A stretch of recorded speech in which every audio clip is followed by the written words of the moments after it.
Ben oui, mais le problème, Roland, moi je veux bien que tu dises ça, sauf qu'il y a 4 mois, tu dis le contraire. Pourquoi ?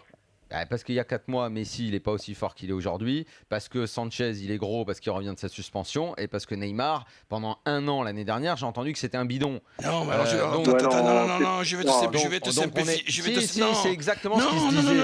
C'est exactement ce qui se disait. Mais je te dis pas que c'est pas ce qui se disait. Je te dis ma réflexion à moi.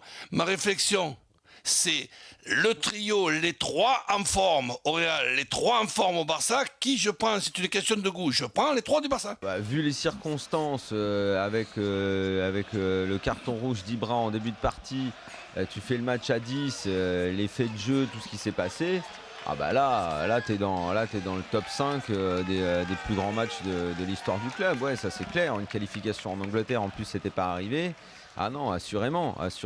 C'est aussi la récompense. D'abord, sur l'ensemble des 2 matchs, c'est mérité. Alors, parfois dans le foot, ça ne veut pas toujours dire grand-chose. Plus que mérité sur le dommage. Oui, mais parfois, tu sais, ça ne veut pas toujours dire grand-chose. Mais d'ailleurs, à 2-1, on pense que c'est mort. Et voilà, tu te dis, tiens, tu es encore puni par le cynisme alors que tu mérites largement de passer.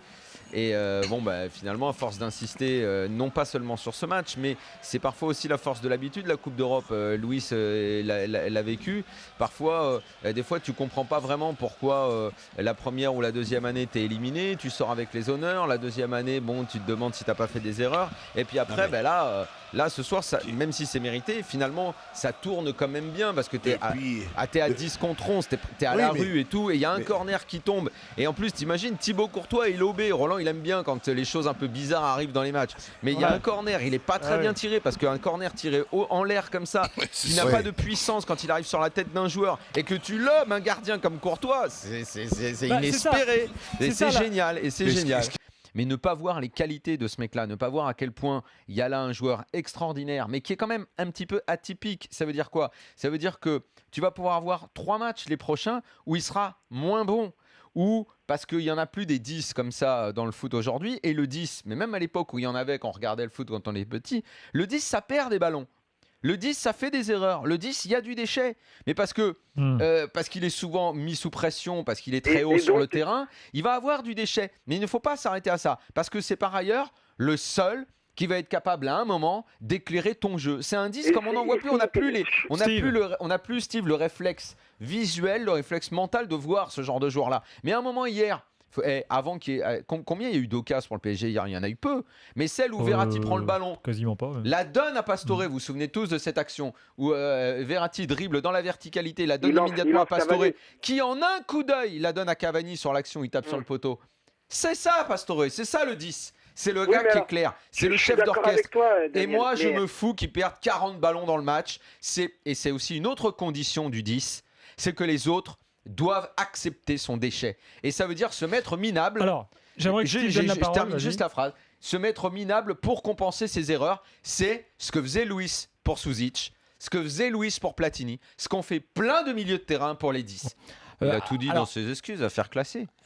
Non, mais ça, à une époque, c'était pas filmé, enregistré. Moi, évidemment, c'est les mots sur la France. Moi, dans un premier temps, j'ai été un petit peu induit en erreur parce que je pensais qu'il l'avait dit. D'ailleurs, les premières dépêches il a dit au micro. Ensuite, c'est je passe et le micro attrape les mots. C'est autre chose. C'est autre chose déjà. Oui. Et ensuite.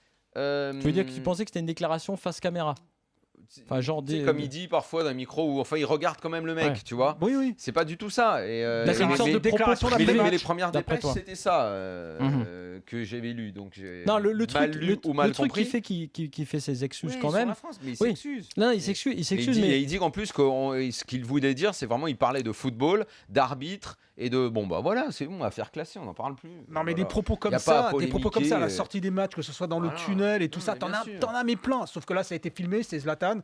Voilà, shitty country, pays de merde et tout. Ouais. Alors en gros, effectivement, s'il avait dit j'ai jamais vu un arbitrage aussi nul, un foot aussi nul. Alors par contre, le fucking assault, si c'est vraiment de personne à personne, ça c'est autre chose. C'est autre chose parce que si l'arbitre a entendu cette insulte, évidemment, il y aura commission de discipline, on en reparlera. C'est comme Aurier quand il fait le guignol sur YouTube. Quant à ses propos, certes à faire classer par vos excuses, mais il est possible que le Conseil de l'éthique s'en saisisse quand même. Peut-être, pourquoi pas. Ça, je suis d'accord. Vous savez bien à quel point je réprouve ce genre de propos envers l'arbitrage. Mais la façon sournoise qu'a de le faire Jean-Michel Aulas en permanence mériterait sur les arbitres. Ah oui, permanence. Pas par rapport à l'affaire Zlatan. Non, mais avant, pendant et après les matchs. Si on parle sans arrêt de la façon dont on comporte avec les arbitres, ouais. Là, tu as un mec qui le fait en gros en claquant la porte. Mais la façon sournoise, on va dire élégante qu'a de le faire Aulas en permanence, avant, pendant, comme tu dis, Chérif, après les matchs, de remettre sans arrêt en question, de dire que que Lyon est désavantagé et tout, je trouve que c'est tout aussi scandaleux. Que c'est de la délinquance en col blanc, alors que tu as là un mec qui le fait de façon frontale, qui s'en excuse après et qui tient bien à dire qu'il n'a pas voulu insulter le pays et que donc on arrête cette polémique qui est en train de gonfler inutilement. Laurent Blanc, Moi j'aimerais qu'on arrête tout ça et qu'on prenne exemple sur ce que fait Bielsa ce soir dans une conférence de presse.